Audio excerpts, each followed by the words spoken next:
What is up, everybody? Welcome back to the Monday afternoon Raw podcast. It is August 25th. It's your girl, Denise Salcedo, back from vacation, and I am reunited once again with Santi Zap, the Master Door Giveaway Dude. That's your new name, Santi.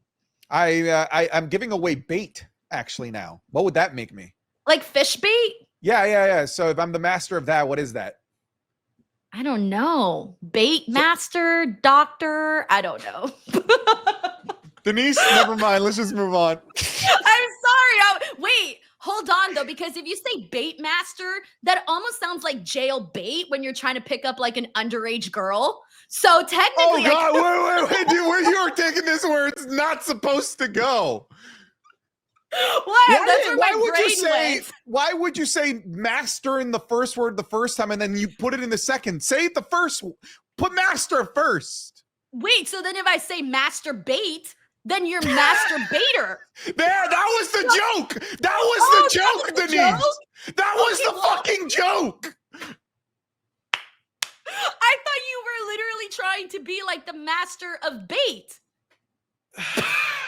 God, let's just start this. Oh my God, I think I just gave myself an aneurysm. I went a whole different direction. I went with J.O.B.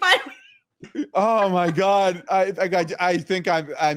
Wait, but like, you really want to be the master masturbator, though, right? Who wouldn't want to be that guy? That's the I dream. don't know. I don't think like being a master masturbator is the dream. It doesn't get much better than that. I think it could. I think it could. That's the Santi. American dream right there. That's the American dream, baby.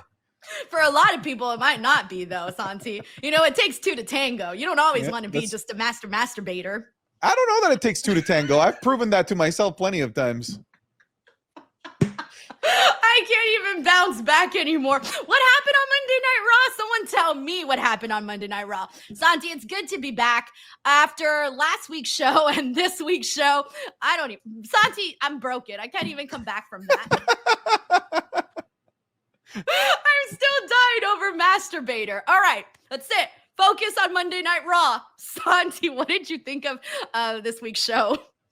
I'm still mad that AJ and Dom is not at Clash in Paris, so they decided to do it on Monday Night Raw. I know it's still in Paris. It just won't be the same. I'm upset about that personally. I thought that this was a fine episode of Monday Night Raw. We had some good in-ring action. I liked the ending there with all the baby faces kind of at each other's throats. I love the opening segment of it. Just feels special when Roman is there, you know? And it's nice to finally get Roman coming out to do a proper entrance as opposed to him just running in to save somebody and fight with the Vision. It was nice to have a full-fledged beginning to end Roman Reigns segment to start the show as well. Yeah, they really did sort of stretch it out a whole lot, though. I felt like, we could have probably gotten right into the action. I think it took like 23 minutes until we finally got into this brawl between Bronson Reed and Roman Reigns. But before we get into all of that, I'm sorry. I got to start with the big topic, in my opinion, of the night, which is that poor Stephanie Vaquer is not getting her match at Clash in Paris.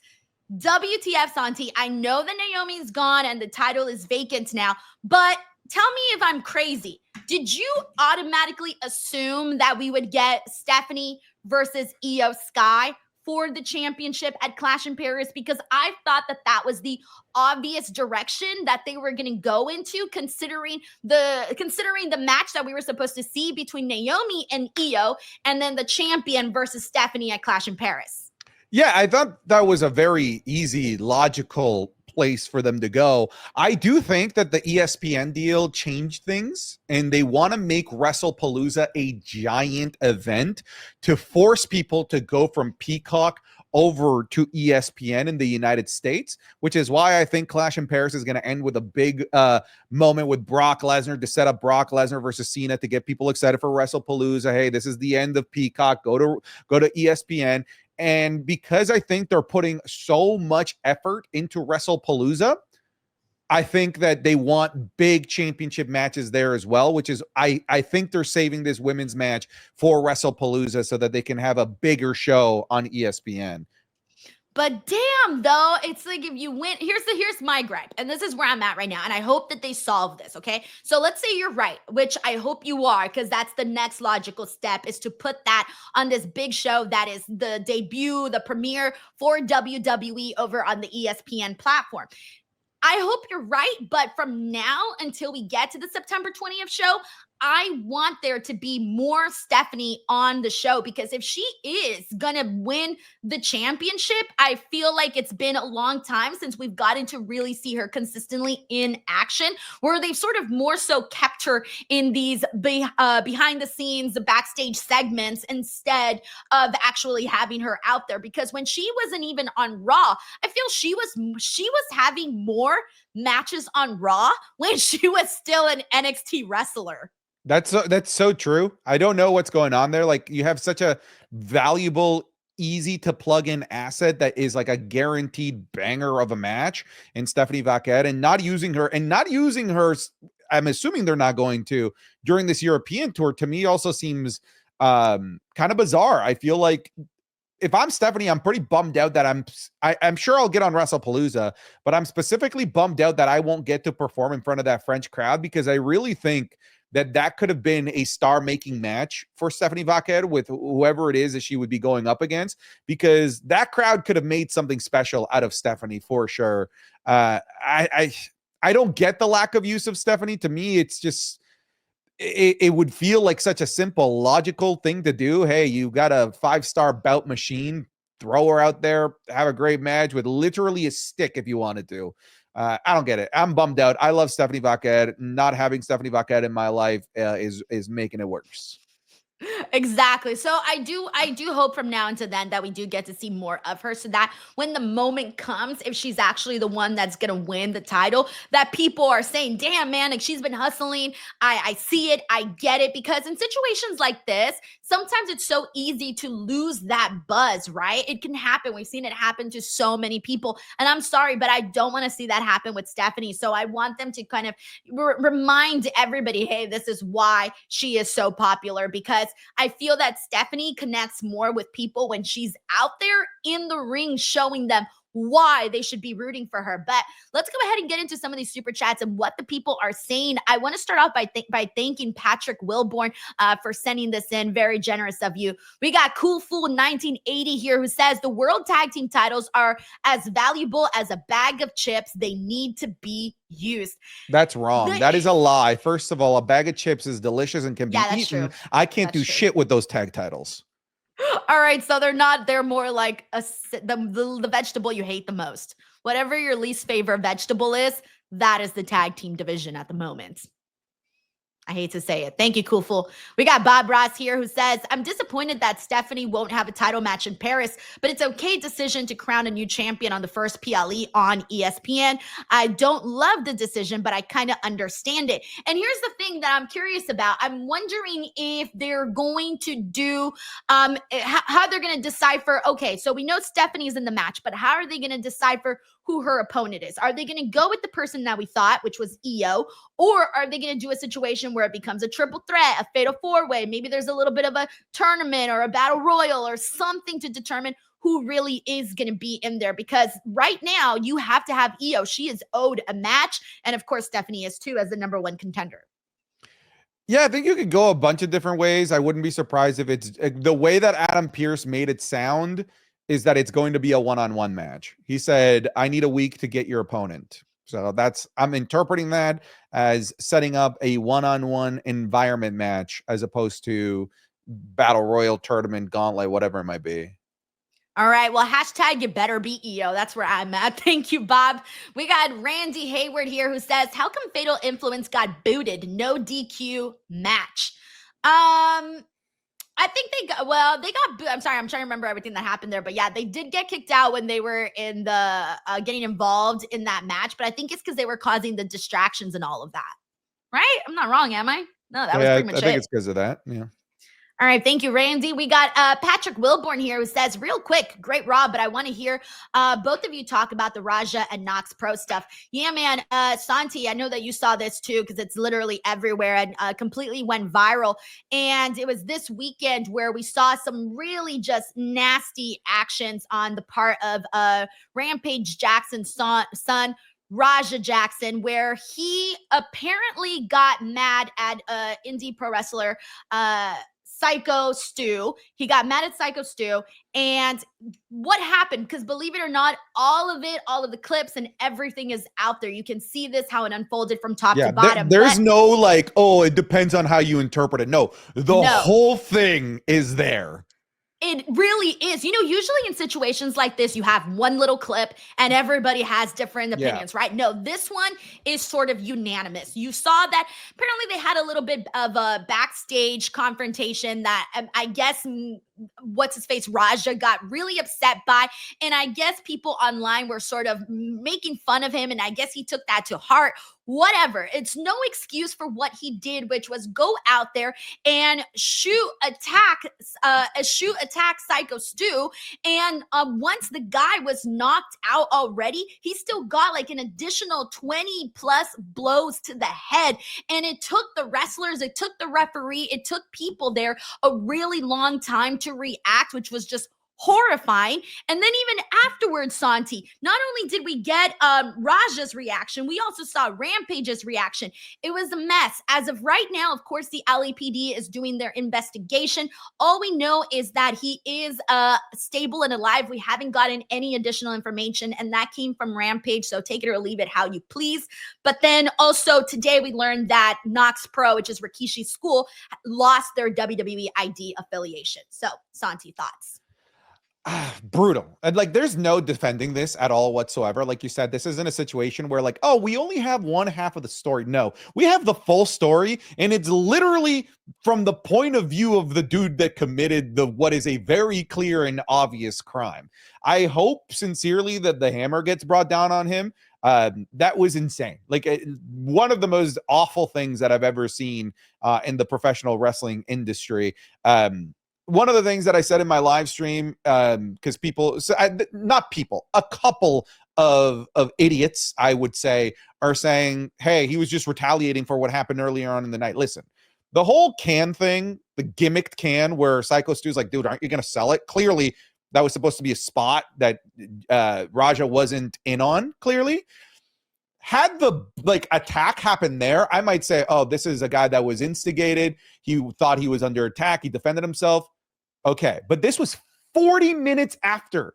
This was a premeditated attack that he told his live stream he was going to do.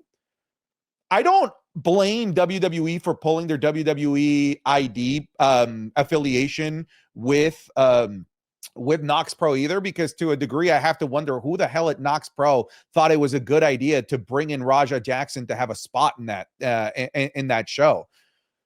But at the end of the day, like, the most important thing is Psycho Stu. Psycho Stu, man, like I hope he's gonna be okay. I see an attack like that, and I immediately think that man is never going to be the same. I don't know how you can be.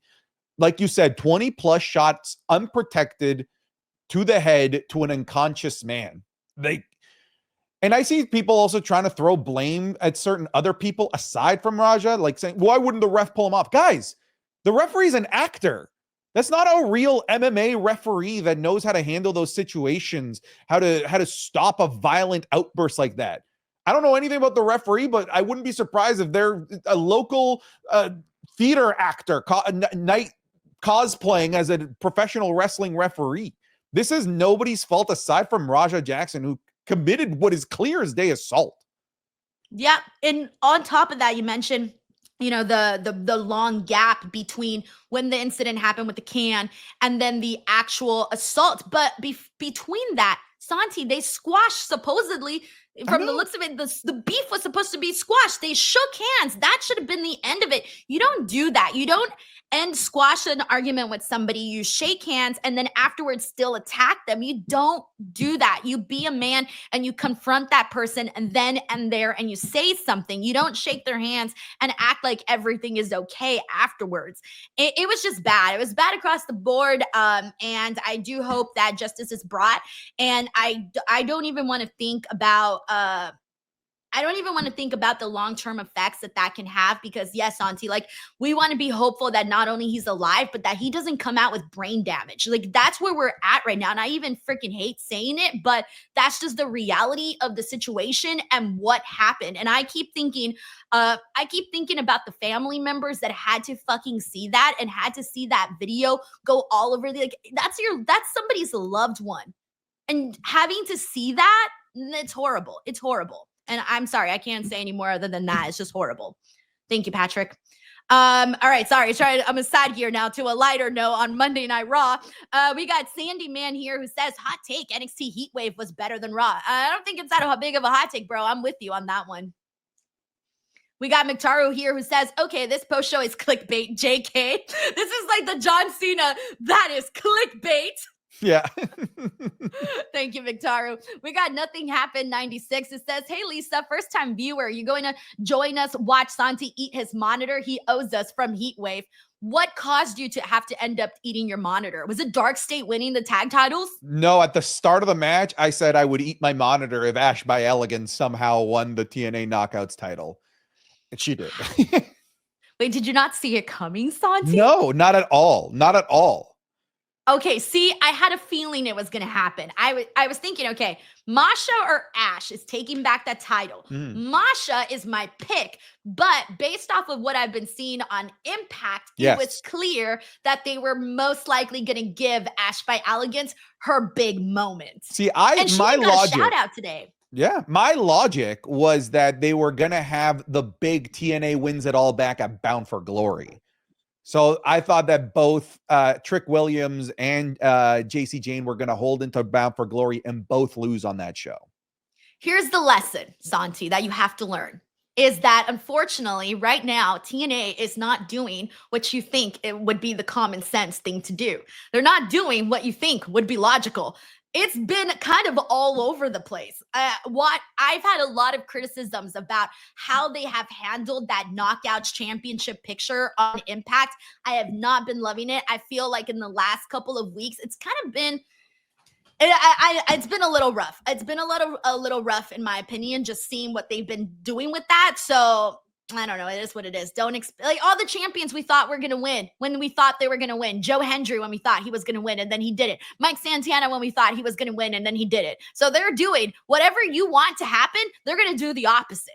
That's true. They've been doing this for a long time. Like, it took them forever to be like, oh yeah, maybe we should put the title on the most popular act that we've had here in the past 10 years, Joe Hendry. Literally. Yeah.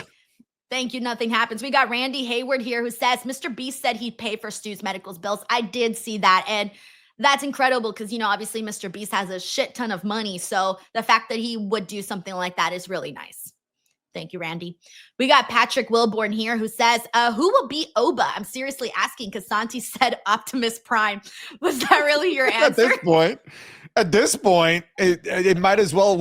I have a bit. Listen, Denise, I have a series on my channel. Who will dethrone every champion? I do it. It's a video that I do at the start of every month after the reset of all the PLEs.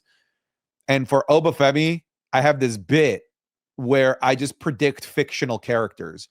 I've done everything from Optimus Prime to like Charizard, the Pokemon, to John Wick. I've predicted everybody, and it seems like nobody's going to be able to dethrone Oba Femi. Okay, I'm trying to think who should be like a really good answer for that. Oh, what about the lobster from SpongeBob SquarePants? What's its name? Larry the Lobster? That's Larry steroid-filled freak? Nah, yes, man. It's Larry the Lobster. Bro, he's got muscles. Because Oba doesn't. But I'm saying like muscles versus muscles. Larry the Lobster. Nah, man. Larry the Lobster would get fucking boiled and eaten by Oba Femi on live TV. What about Pearl? I think Pearl can take him. You know what? If Pearl was like to proportionate size, an actual blue whale, then that'd be tough. mean, I like Oba's chances hey, though. once she actually comes out though, like out of the water, she's gonna be way bigger than Oba Femi. Yeah, but then she can't move because she's out of the water. Yeah, but she could wear like a little astronaut hat with a the little reverse sandy cheeks. Water. Yeah. See, like they can do that. Okay. That's my I pick, like Oba. Honestly. But in for those that are signed within WWE, I kind of hope it is Ricky, but it might not be. Plus, we still haven't even gotten Oba and Trick. I wonder if that's even going to happen one-on-one. But I've been saying this a whole lot, Santi, is that I don't think the NXT audience has really gotten to see what Ricky can actually do. Like, this guy has gone head to head with some of the best that AEW had to offer. CM Punk, Bryan Danielson, MJF. This guy can go with the big ones. And that's why I do think that Ricky could be that guy to dethrone Oba Femi. How would you feel about that? I still think it's going to be Javon. I think they're going to just push towards Javon, probably closer to Stand and Deliver. The only reason I'm not going to go with Javon is because I love Javon as a wrestler, but I think that one of the things that Ricky has that Javon doesn't have yet is the mic skills. Oh, 100%, yeah.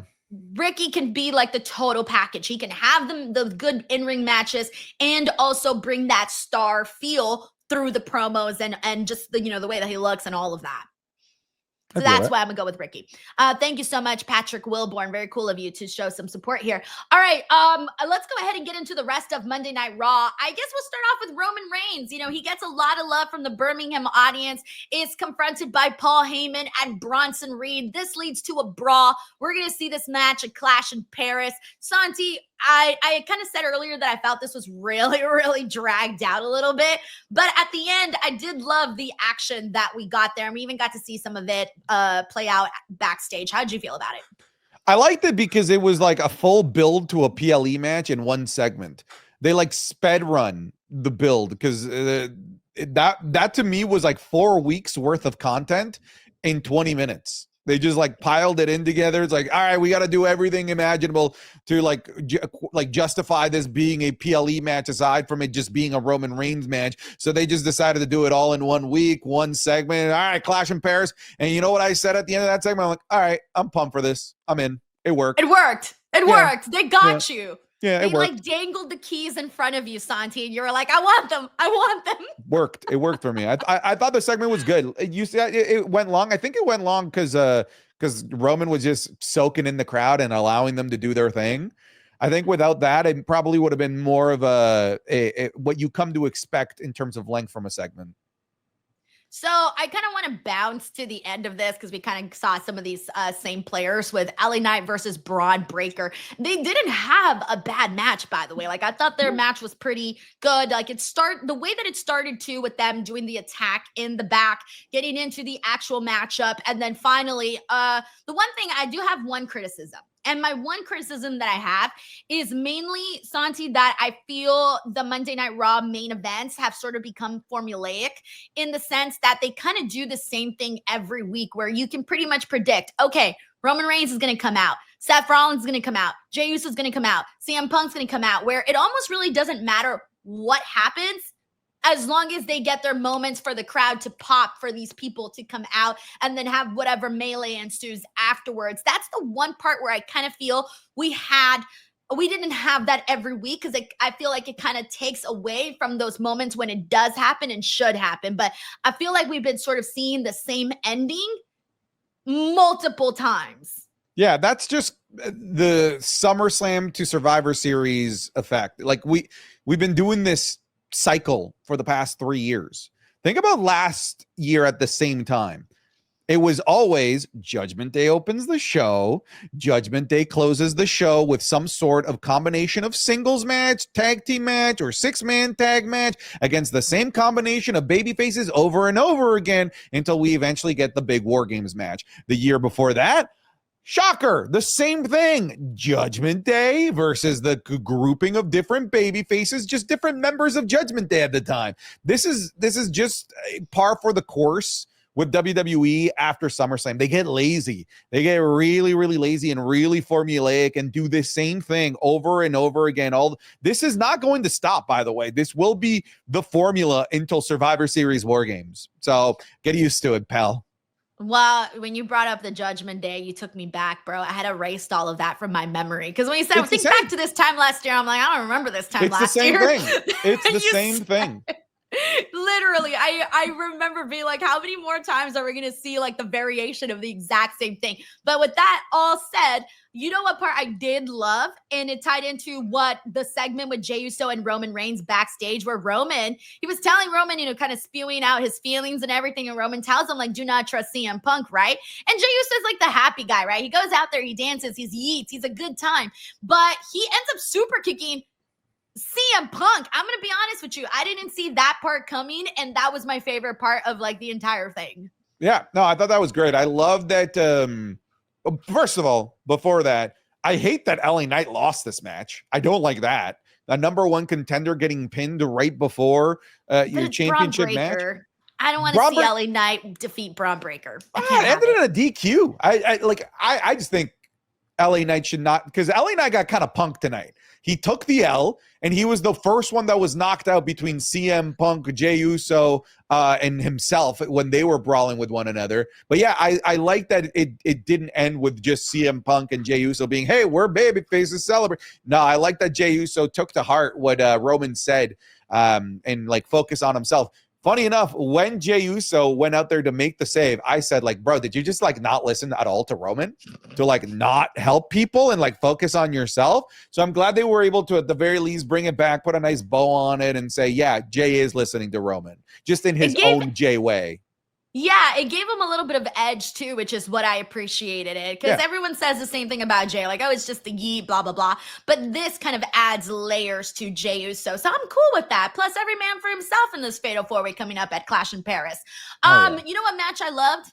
Right. I loved this match, and it was my favorite part of Monday Night Raw, was Rhea Ripley and Roxanne Perez. I thought they fucking killed it. You know, my favorite thing about Roxanne is that she always makes the match with each and every competitor feel different. And she's wrestled Rhea before, and they've had good matches. But I love that she goes in with a plan, with a strategy, and her going in and attacking the leg of Rhea throughout the entire match.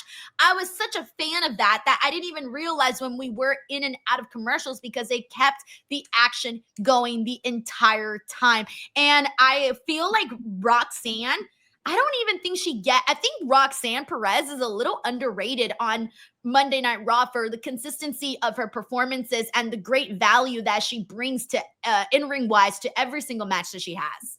No, I agree with you. I thought this was a really, really solid match. Honestly, this should have just been a number one contenders match. Winner goes on to face Stephanie Vaquer at Clash in Paris. That would have been nice and simple.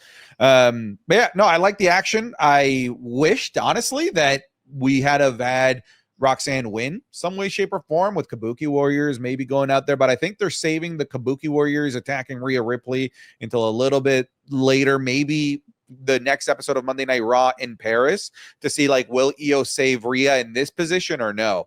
But I thought the match, for what it was, I thought it was really great. And they kind of just did a reverse role reversal from the previous week. Instead of having Io get saved, she was making the saving, which created more drama in that Kabuki Warriors backstage segment. How are you feeling about that storyline? Because yes, the match was good. How are you feeling about the storyline here between this little like love triangle that they've got going? It's exactly what it is. It's possessive. Asuka's being possessive, Santi. If Asuka was my friend or my lover, I probably would have gotten rid of her already, because she's just a giant red flag. The way she's like, you can't be friends with Rhea and you can't hang out with Rhea and all of that. Okay, so did I miss something? Like, what part of this did I miss where she can't hang out with Rhea? Like, why? Is there a specific reason, or is just that she's not in the group? I think that is new. The problem before was, hey, what's up with this? Like, you being cool with Rhea being out there to help you, but not cool with us. And then all of a sudden it's evolved to stop hanging out with Rhea. I don't know. That was a big leap. It really triggers her. It really triggers her. Like, if Rhea personally did something to them. So that's the part where I'm kind of like, what did I miss here? Like, what exactly? Why is she so angry about Rhea and Io? So the way that I see it, it's kind of funny because, again, she's a giant red flag. And but what I'm expecting, because you said that you were thinking that they would come out and at some point attack Rhea, I actually think that they might even skip past all of that. I don't think they should. I think they should do it. But I thought that today, that after Rhea got saved by Io from the attack from Raquel, I thought that Asuka and Kairi were going to come out right then and there and be on the stage and be like, what the hell, Io? And kind of had this stare off as they bond in the ring together. So I thought they were going to do that. I kind of feel like they're keeping it too much in the back, and they should give Asuka and Kairi a moment to go out there and have this play out in front of the live audience. So that was one part that I thought they could have touched on a little bit differently, just to give them that time out there. But other than that, I mean, everyone kind of expects already for Asuka and Kairi to turn on Io. Oh, you want to know the other thing too that I was thinking about that I find hilarious? That every single mostly every single tiny girl on Raw or SmackDown has a tall best friend. You got Roxanne and Raquel, Alexa and Charlotte, and now Io and Rhea.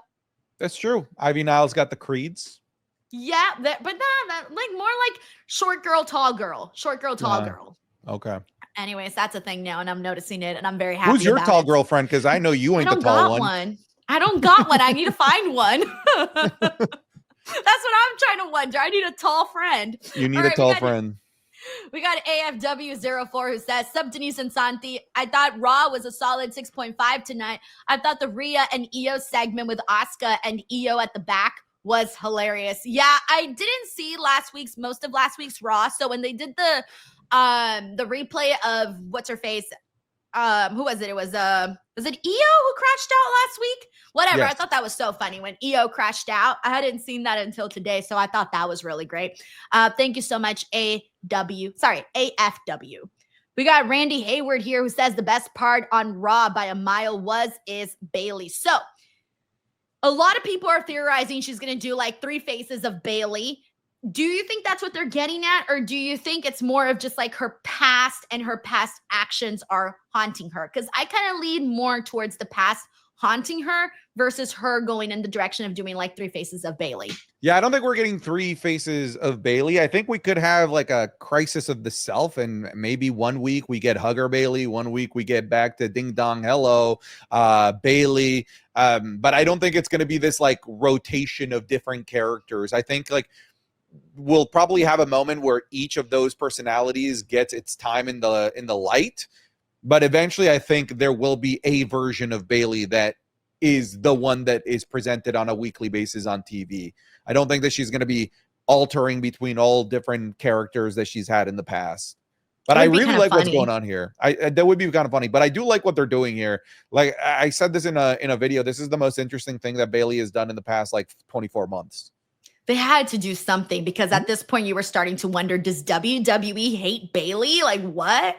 So the fact that we're finally getting something out of it is a good thing. Yeah, and I do think it was all strategically timed to do this thing with Bayley, because this voices in her head started the same week of the Naomi announcement of her pregnancy and vacating the title, which leaves like a huge power vacuum as who's going to be the next top heel of Monday Night Raw's women's division. Because who is it?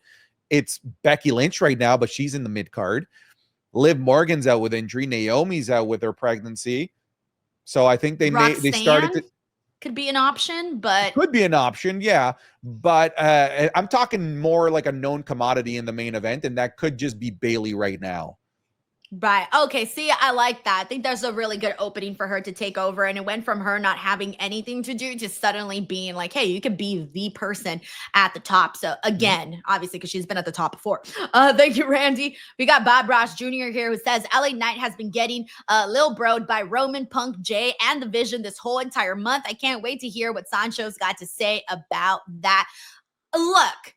Here's my take on this. Realistically, this is the best stuff. Even though he's been getting Lil Bro, this is the best thing that they've done with LA Knight. At least he's in there with main event players. versus feuding with Shinsuke. Yeah, we've been there, done that with LA Knight, though. He will forever be fourth, fifth fiddle. He's never going to be the guy. Sorry, LA Knight. Thank you, Bob Ross Jr. All right, so here's one that I'm curious on your thoughts on. Becky Lynch and Nikki Bella. I didn't think this segment was as fire as the one that they had 2 weeks ago. Sure. I mean, I still liked it. I like the whole you're a C word, a coward. Huh, that's so much worse than the C word I thought you were gonna call me. That was funny. I liked some of the jabs. I like the back and forth. It worked for me personally. I'm like, all right, this is a good go home promo to the Clash in Paris match. Their match should have been announced already. That's what I personally believe. I feel like this promo should have been to build hype to their match as opposed to announce their match, because it does sort of feel like there could be another promo to help build more hype towards it. But hey, that's what you get when you do last minute booking like this.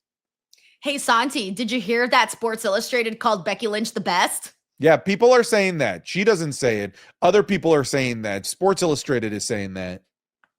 I love that 3 times bit. Now. I've heard her say that 3 times. I think it's a hilarious bit. Dude, Becky Lynch, I'll continue to say this, and I feel like I could write a good enough, like, solid thesis on that. This is better than the man Becky Lynch in 2019. Oh, wow. This is the best version of Becky Lynch that we've ever had. The most complex, it has the most layers, is the most entertaining. Her matches have been absolutely stellar since coming back at WrestleMania 41. This is the best work of her career. It will not reach the popularity of the man. That's a different conversation. But in terms of quality work, right here, this is the best work of Becky Lynch's career. She found a way to reinvent herself. I think that she's actually the best champion, in my opinion, that they have right now in WWE. Oh, at least in the main roster, in terms of, like you said, consistency with the matches, consistency with the promos. Dude, she's doing a fantastic job, man. A fantastic job. We got McTaro here who says, Nikki Bella went so close to say a C word to Becky. I was waiting for her. I mean, everyone was thinking the other C word, including Becky herself. You can get away with that C word in England. Ooh, I didn't know that. Right? Like that's just like part of their everyday language over there. That's like us saying shit. I almost wish she wouldn't have added the part that she said coward. I think she should have just left it at that to have everybody think that that's the C word she meant. It would have been even funnier if, like, you're a C word and Becky Lynch like, I'm not a coward. That would been... Yeah. They could have played with it a little bit. All right, we got Mr. Diamond Money 27 who says Clash in Paris is going to be a disappointing PLE. I don't think so. I mean, you guys. It's ruined. It's ruined. It's ruined by no AJ Styles and Dominic Mysterio. How? The easiest layup of all time to create a viral PLE match. Are you serious? It's not happening. You'll have to wait for Monday Night Raw. At least we get to talk about it on here. That's fun. Yeah, whatever. Is that next week? Oh shit, that's next week. Sorry, my brain got all crazy. But I'm looking forward to Roman and Bronson. I think that's going to be good. Yeah. 4-way should be good. John Cena, Logan Paul, I don't know. It could be, I don't know what I'm really expecting. I don't think I have much expectations. Sheamus and Rusev could be fun. It's the Donnybrook match. It's just like, it was right there. It was right there. But they didn't take it. Sorry, Santi. We got Patrick Wilborn here who says AJ should be on a PLE. I've really enjoyed the backstage segments with AJ and Dom. They really deserve a PLE change of titles if it happens. Do you think it happening on Raw makes you feel like they're not changing the title? Actually, I think the opposite. I think they want to surprise us. I think they want to surprise us. I think they want the big moment in Paris. I wouldn't be surprised if Hijo del Vikingo gets involved to build up more hype to the Worlds Collide match and kind of start the new ESPN era on a big bang. Ooh, thank you, Patrick. We also got David Primero here who says it's been jamming on I've been jamming on Becky's new theme lately. Yeah, I like it. It has a lot of attitude. I'm with you, David. All right, so the other things that we got on the show, I don't really got much to add. Dragon Lee versus JD McDonough. Not a bad match, but my Netflix crapped out in that match. And then Penta versus Kofi, I thought could have been a million times better, but it was what it was. Anything stood out to you on this? No, I thought the two matches were good. Yeah, Netflix kind of shit the bed there. Did you get the glitch where when you went to commercials, it was like a 9-minute commercial break? I got the glitch, the Yeah. 9-minute commercial break. I lost the audio. I came back. They pushed my stream back where suddenly I wasn't live anymore. Yeah, it was weird. And then what else? I think that was it. But I did Netflix shit the bed completely today. Like they were, I don't know what they were doing. They were acting like it was a first day on the job kind of thing. It wasn't great. I thought and I the was best mad thing too. out of Because my clock didn't come back, Santi. When I fixed my stream and everything, you know, the little clock that shows you when you're on commercial break and the time and how much you have left? My clock disappeared for the rest of the stream. And I was like, this sucks. I like my little clock. The little clock is nice, I will say. It's like, okay, now I can go pee. It's nice. Yeah. Yeah, I really like the New Day commercial promo. I thought that was hilarious with Grayson Waller throwing up the confetti. So much confetti. It was like an aggressive amount of confetti. And I think that's what made it funny. It wouldn't stop. The whole time. I love humor that's like, okay, this isn't that funny, but then when you keep doing it, it's like, all right, now it's funny with the confetti. Yeah, I feel bad for whoever had to clean that up. So shout out to that staff member out there waiting with the broom. Alrighty, everyone. That was Monday Night Raw with Denise and Santi. And of course, we'll be back next week for the fallout of Clash in Paris and what ends up unraveling after that. But as always, thank you guys so much for being here. We got another super chat, actually. This is from Hassan Batla, who says, Facebook fans? Is that, I'm assuming FB stands for? No? I don't know. Okay, he says, we want a world title push. WWE best we can do is a feud with a Green Man. Oh, Finn Balor. I was like, Facebook? Okay, Facebook. I'm like, this is specific to Facebook fans? I thought it was Facebook too. I couldn't think of anything else. Dude, Finn already has such a short name. Why do you need to shorten it even more? It's a 4-letter first name. We're going to start all over. Finn Balor fans. We want a world title push. WWE. Best we can do is a feud with a Green Man and his stuffed lizard. Finn, if I get my own stuffed demon puppet, I'll take any pin and job to Don. All right, we got that. We got that settled. But yeah, people were saying how Finn Balor is back. Back and stronger than ever. I think WWE, when it comes to AAA, they just want to make viral moments. Like that's what was clear to me on the show was they just care about clips going viral, and that's that. And they knew this little demonito was going to go viral and everything they did. Yeah, it did work. It was everywhere. Thank you so much, Hassan Batla. Very nice of you. All right, now that is our show. But Santi, please tell the people where they can find you, support you, check out your work. You can find me over at anything related Santi Zap, whether it's YouTube, Twitch, Kick, Instagram, Facebook. Just Google it and I'll be there. Take care, everybody. Did your WikiFeet page finally take off? I don't want to know. I'm rooting for your WikiFeet page, okay? All right, guys, that's for me at _Denise Salcedo across all social media, youtube.com/Denise Salcedo. Keep an eye out for all of the stuff coming up. Thank you guys so much, and we'll catch you guys on the next one. Bye, everyone.